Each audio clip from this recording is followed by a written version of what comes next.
Nós vamos fazer contato com o consultor sindical, sociólogo, assessor do Fórum das Centrais Sindicais e ex-diretor técnico do Diese, Clemente Ganslúcio. Bom dia, Clemente. Bom dia, Glauco. Bom dia, ouvintes. Prazer estar com vocês novamente. Prazer é nosso sempre em recebê-lo aqui, Clemente. A Espanha celebrou no início do ano ali um acordo social considerado histórico, né? Fruto de 9 meses de negociação tripartite, também denominado de diálogo ou concertação social. E nesse acordo foi revertida em parte a chamada reforma trabalhista promovida no país em 2012, que foi uma reforma liberalizante, né? Que acabou resultando em precarização do mercado de trabalho. Clemente, essa reversão daquilo que foi feito lá atrás já começa a dar frutos na Espanha? Exato, Glauco. A Espanha não só fez essa reforma ampla em 2012, mas desde 1980, sucessivas iniciativas consolidaram mais de 52 reformas, as mais extensas. Essa de 2012 é uma reforma importante, 1994 também é uma grande reforma trabalhista, todas elas desvalorizando a negociação, enfraquecendo o sindicato e principalmente criando inúmeras formas de contrato, de vínculos laborais precários, contratos de curtíssima duração. Cerca de 1/3 dos contratos de curtíssima duração, de curta duração, tinham menos de um mês de duração, quase 15% com duração de uma semana. Portanto, contratos muito curtos, muito breves, com muita insegurança na renda. Isso tudo teve graves consequências para a economia espanhola. O ano passado, as centrais sindicais, as comissões obreiras e a UGT, além das representações patronais das confederações nacionais do setor patronal e o governo da Espanha, conduziram um processo de negociação para reorganizar o sistema de relações de trabalho, o direito do trabalho na Espanha, revertendo uma parte daquelas medidas tomadas, especialmente reversões que procuram promover mudanças contínuas daqui para frente na economia espanhola. E uma dessas mudanças foi justamente eliminar todas as autorizações para contratos extremamente precários, transformando esses contratos em contratos muito dirigidos para situações muito específicas, e nesses casos, quando o contrato é pertinente, também um custo maior para a aplicação desse contrato, portanto, desincentivando contratos de curta duração e estabelecendo principalmente que o que deve predominar na economia espanhola são os contratos de prazo indeterminado, portanto, aqueles contratos que não têm prazo de validade, eles são permanentes enquanto houver interesse da empresa e do trabalhador em manter aquela relação laboral. E os resultados já começam a aparecer nesse ano, em 2022, e essa legislação ela entra em vigor nos primeiros dias do ano 2022, é aprovado pelo Congresso Nacional da Espanha no início de fevereiro, e ela já começa a apresentar resultados, porque já há uma sinalização muito clara nas estatísticas que o que vem predominando na geração de postos de trabalho na economia espanhola são justamente os contratos de prazo indeterminado, portanto, os contratos sem prazo de duração, portanto, para uma relação mais longa e mais estável, e vem diminuindo sensivelmente os contratos de curtíssima duração. Já há, portanto, uma prevalência daqueles contratos que são de melhor qualidade, portanto, contratos que dão maior segurança, melhores salários, e inclusive isso já vem se repercutindo também na Previdência Social. A Espanha passa a ter já esse ano resultados positivos do ponto de vista do incremento da receita da Previdência Social, gerando inclusive superávit na conta entre as despesas da receita da Previdência Social e a receita da Previdência Social. Portanto, já há resultados muito claros do ponto de vista da dinâmica econômica, da dinâmica no mundo do trabalho, na Previdência Social, e muito provavelmente isso terá efeito positivo sobre a economia, porque trabalhadores melhor ocupados, com melhor renda, terão melhor capacidade de consumo, aumenta a massa salarial na economia, melhora a segurança desses trabalhadores no longo prazo, e isso deve ter efeito positivo sobre a demanda, ou seja, um melhor poder de consumo deve aumentar a capacidade de consumo de toda a economia na Espanha, e isso aumenta a capacidade também das empresas em produzir, portanto, elas podem se planejar para produzir para uma demanda que também tende a crescer, porque bons empregos e bons salários geram provavelmente uma dinâmica virtuosa na economia do ponto de vista do crescimento. Então, os resultados, Glauco, já aparecem, são resultados bastante positivos, favoráveis, resultados que vêm ao encontro daquilo que a gente defende aqui também no Brasil. Nós precisamos urgentemente reverter essa trágica estratégia econômica de precarização, de desmonte da nossa indústria, de fragmentação da nossa estrutura produtiva, para algo semelhante que a Espanha vem fazendo do ponto de vista da organização econômica do setor produtivo e também do mundo do trabalho. Agora, o fundamento desse acordo que determinou a reversão de parte, né, ou de uma boa parte, na verdade, desses retrocessos que foram impostos ali no passado, né, não só em 2012, como você ressaltou, Clemente, em outras mudanças também que foram feitas ao longo do tempo, ele se assenta na ideia de que os diálogos, acordos sociais devem buscar regras e políticas públicas que sejam mais justas para todos, né? A gente sabe que no Brasil as condições são distintas, mas a gente já teve, por exemplo, espaço de diálogo como o Conselho Nacional de Desenvolvimento Econômico e Social. No caso, o Brasil vai ter que retomar esses espaços, né, aprofundar a participação, mas também ter uma participação maior do próprio governo como indutor dessa discussão, já que aqui no Brasil justamente o contexto é distinto do da Espanha, Clemente? Bom, Glauco, esse é um aspecto muito importante. Primeiro, porque diferente de todas as legislações feitas, essas 52 reformas regressivas na Espanha foram feitas sem nenhuma participação do movimento sindical e agora, pela primeira vez, para construir uma reorganização daquele sistema, houve um processo longo, 9 meses de negociação, chamado diálogo social, entre governo, empresários e trabalhadores. Essa iniciativa é fundamentalmente tomada pelo governo. Se o governo não toma essa iniciativa, dificilmente você tem condições de implementar um tipo de acordo tão amplo como esse feito na Espanha.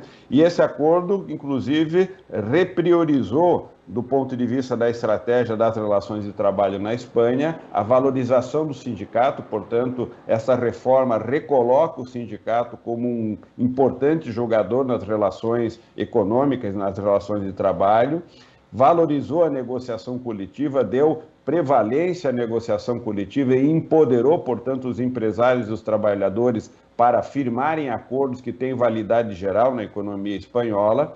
E isso tudo resulta, portanto, em um novo arranjo político na economia espanhola para reorganizar o sistema produtivo e, inclusive, negociar as condições gerais de trabalho. Feita pelo diálogo social e valorizando a negociação como instrumento de diálogo, a Espanha dá um passo importante numa modernização virtuosa para o mundo do trabalho. O Brasil, como a Espanha, também está desafiado, porque aqui também foram feitas reformas regressivas, a de 2017, a mais extensa, há muita coisa a ser mudada nessa base da reforma de 2017, há um mundo do trabalho, quase metade da força de trabalho sem proteção social, laboral e previdenciária no Brasil. Portanto, há muita coisa a ser feita. Nós acreditamos que isso deve ser feito por meio do diálogo social entre o governo, os empresários e a representação dos trabalhadores, valorizar a negociação, valorizar os sindicatos e promover uma dinâmica econômica que gere emprego de qualidade e crescimento dos salários é o nosso desafio. Nós acreditamos que fazer isso por meio do diálogo fortalece a democracia no país, cria melhores condições de termos regras ajustadas à nossa realidade em cada contexto setorial, em cada contexto regional. Portanto, é importante apostar no diálogo e é importante que tenhamos um governo que aposte nesse fundamento, recupere e recoloque exemplos como esse do Conselho de Desenvolvimento Econômico e Social, de outros conselhos, as conferências temáticas, as conferências que formularam políticas públicas, os conselhos e as comissões que tratam das políticas públicas com participação da sociedade, com interação entre as diferentes forças sociais, interação com o governo, com o Congresso, com todos aqueles que têm a atribuição de tratar de determinadas políticas públicas. É muito importante que nós sejamos capazes de retomar esse tipo de fundamento, porque é o fundamento que dá a capacidade de tratarmos as nossas diferenças, dos conflitos e resolvermos isso a partir da negociação e do diálogo e não da exposição das armas, da força bruta ou da ignorância que muitas vezes prevalece na formulação das políticas e nas decisões do próprio governo atual. E dentro desses pontos da discussão da legislação trabalhista, Clemente, tem um aspecto interessante da campanha salarial dos bancários deste ano, que é a redução da jornada para 4 dias, né, com preservação do salário. E a gente sabe também que a redução da jornada, de uma forma geral, faz parte do histórico mesmo de luta dos sindicatos e das centrais sindicais no Brasil. Inclusive, também está incluído ali esse ponto, não um ponto específico de 4 dias, mas da redução da jornada ali na proposta que as centrais fecharam e que foi apresentada aos presidenciáveis. É um momento da gente discutir, até não só por conta da preservação da saúde mental, do bem-estar do trabalhador, mas também da possibilidade de que isso possa criar empregos no momento de índices tão elevados de desemprego no Brasil. Chegou a hora da gente colocar a questão da redução da jornada num ponto central dessa agenda, Clemente? Bom, Glauco, a redução da jornada de trabalho, como você bem registrou, é algo que está presente na história do movimento sindical, ou seja, de forma permanente, a redução da jornada de trabalho é um instrumento, é um meio pelo qual nós distribuímos o ganho de produtividade da economia, ou seja, a nossa capacidade de produção aumenta e essa capacidade de produção pode propiciar que as pessoas trabalhem menos na medida em que todos têm uma produtividade maior. Esse é o princípio geral e nós temos que olhar para cada contexto específico e o contexto atual do Brasil não é um contexto fácil de ser trabalhado. É preciso que nós tenhamos simultaneamente uma reorganização da estratégia do nosso desenvolvimento econômico e, portanto, uma economia que volte a crescer de maneira sustentável, crescimento fortemente estruturado a partir do investimento público e do incremento da produtividade e, nesse contexto, termos também uma estratégia de redução, não só de criação de bons empregos, também de crescimento dos salários e também de reorganização da jornada de trabalho. E é também importante considerar que a redução da jornada de trabalho nesse contexto de crescimento econômico é um instrumento importante para enfrentar, inclusive, o desemprego, ou seja, na medida em que nós temos tecnologia capaz de gerar um incremento de produtividade, nós podemos também usar no crescimento e com a tecnologia a redução da jornada de trabalho para trazermos todos para que tenham uma ocupação, tenham um emprego e tenham renda. E se fizermos isso, Glauco, é sempre importante observar que deslocar o tempo do trabalho reduzindo a jornada significa tornar as pessoas capazes de ter um tempo disponível para outras atividades da vida, outras atividades que, no geral, criarão elementos e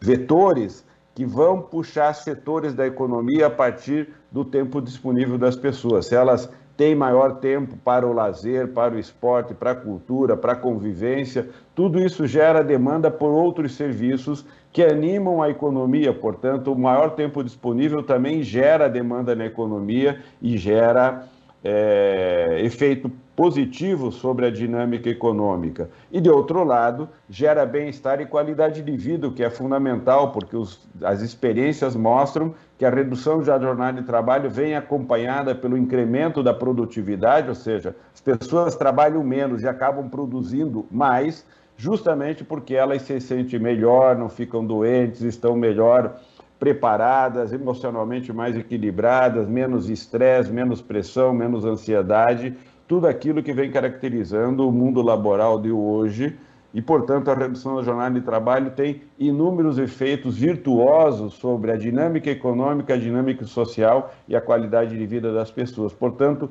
é sim pertinente, como os bancários e o movimento sindical vem colocando, as centrais colocaram na pauta da classe trabalhadora, a perspectiva de termos um projeto de desenvolvimento econômico que inclua a redução da jornada de trabalho como uma estratégia pertinente para gerar dinâmica virtuosa na economia, bem-estar e qualidade de vida para os trabalhadores e trabalhadoras. Clemente, queria agradecer a sua participação aqui no Jornal Brasil Atual de hoje. Volte mais vezes, a casa é sua. Sempre que vocês me convidarem, estarei por aí. Com vocês, é sempre um prazer estar com vocês. Mais uma vez, parabéns pelo excelente trabalho que vocês fazem. Prazer é nosso. Abraço, Clemente. Abraço.